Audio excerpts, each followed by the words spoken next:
მოგესალმებით ბატონო შავა. მოგესალმებით გიორგი, ბატონო შავა. თქვენ როგორც იურისტს რა მოლოდინი გაქვთ უზენაესი სასამართლოს გადაწყვეტილებასთან დაკავშირებით, რამდენად თვლით რომ შეიძლება ხელისუფლებამ ამ ეტაპზე მაინც უკან დაიხიოს?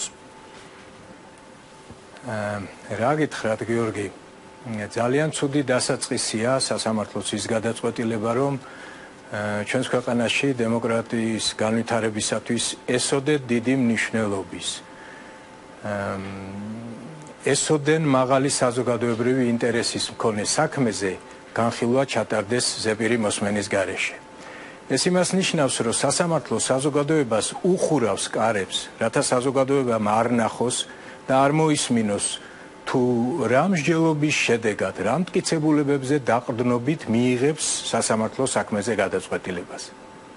არ არსებობს არავითარი ლეგიტიმური მიზეზი და მიზანი იმის გასამართლებლად, თუ რატომ არ უნდა ჩატარებულიყო ამ საქმეზე განხილვა ზეპირი მოსმენით ღია და საჯარო სხდომაზე. ნახოთ რა გადაწყვეტილებას მიიღებს სასამართლო დახურულ კარს მიღმა, მაგრამ ვითვალისწინებ რა ქართული ოცნების ხელისუფლების დაუოკებელ და დაუფარავ სურვილს გააკონტროლოს რუსთავი 2, სამწუხაროდ კარგის მოლოდინი არ მაქვს, თუმცა ბედნიერი ვიქნები თუ ვცდები. რას მოიტანს ეს თუ როგორც თქვენ ამბობთ, ეს ყველაზე ცუდი პროგნოზი და მოლოდინი ახდა და უზენაესმა სასამართლომ ძალაში დატოვა წინა ინსტანციების გადაწყვეტილებები?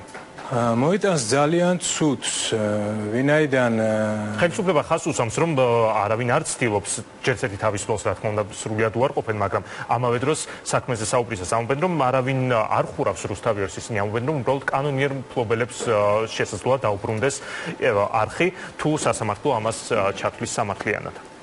ეს რომ ესე არ არის, მე მგონი ამას მტკიცება აღარ ჭირდება, ეს რომ ესე არ არის არა მარტო ქართული საზოგადოების უდიდეს ნაწილს, არამედ საერთაშორისო საზოგადოებას აღარ ჯერა და ყველა კარგად ხედავს, როგორ არის ხელისუფლება დაინტერესებული, რომ გააკონტროლოს რუსთავი 2 და რატომ ჭირდება ესე დაუოკებლად, რატომ იბრძვის ამისთვის? მხოლოდ იმიტომ, რომ ხელისუფლება დაადგა ძალიან ცუდ გზას, დაადგა ქართული ოცნება, სახელისუფლებო პოლიტიკური ძალა დაადგა ხელისუფლების აბსოლუტური უზურპაციის გზას. მან დაიქვემდება რა ყველა ინსტიტუცია და ჩვენ მივიღეთ, ესე ვთქვათ, ერთპარტიული დიქტატურა, რომელიც ხორციელდება ძალიან ცუდი ფორმით ავტოკრატიული არაფორმალური მმართველობის სახით.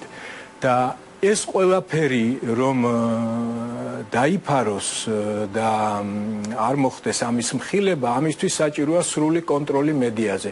რუსთავი 2 არის ის სერიოზული მედია საშუალება, რომელიც არ კონტროლირდება ხელისუფლებისგან, ანუ ის მედია საშუალება, რომელიც ამხელს ხელისუფლების ამ არასწორ და პირდაპირ ვთქვათ მანკიერ ტენდენციას და მიმართულებას, რომელიც ეწინააღმდეგება ჩვენი ქვეყნის სამართლებრივი და დემოკრატიულ სახელმწიფოდ ჩამოყალიბებას. აქედან გამომდინარე, თუ ხელისუფლებას გსურს, რომ ეს ავტოკრატიული ერთპარტიული მმართველობა დემოკრატიის, ასე ვთქვათ, ზეიმად გაასაღო, ქვეყანაში რუსთავი 2 არ უნდა გქონდეს.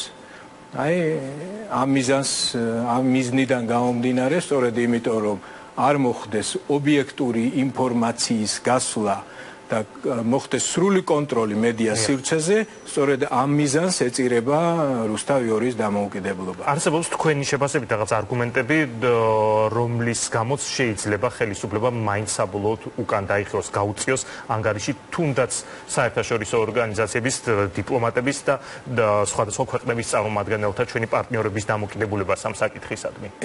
იცით, სიმართლე გითხრათ, ეხლა დიდი იმედი, როგორც თქვი, არ მაქვს, მაგრამ ეს იმას არ ნიშნავს, რომ საზოგადოებამ პირველ ყოვლისა ჩვენ უნდა იმედი გქონდეს საკუთარი საზოგადოების. არაფრით არ შეიძლება საზოგადოება შეეგუოს ესეთ ასე ვთქვათ ძალადობას ხელისუფლების მხრიდან, რომ საზოგადოებას იმის უფლებაც კი წაერთვას, რომ მოისმინოს რეალურად რა ხდება ქვეყანაში და დაინახოს რეალურად რა ხდება ქვეყანაში.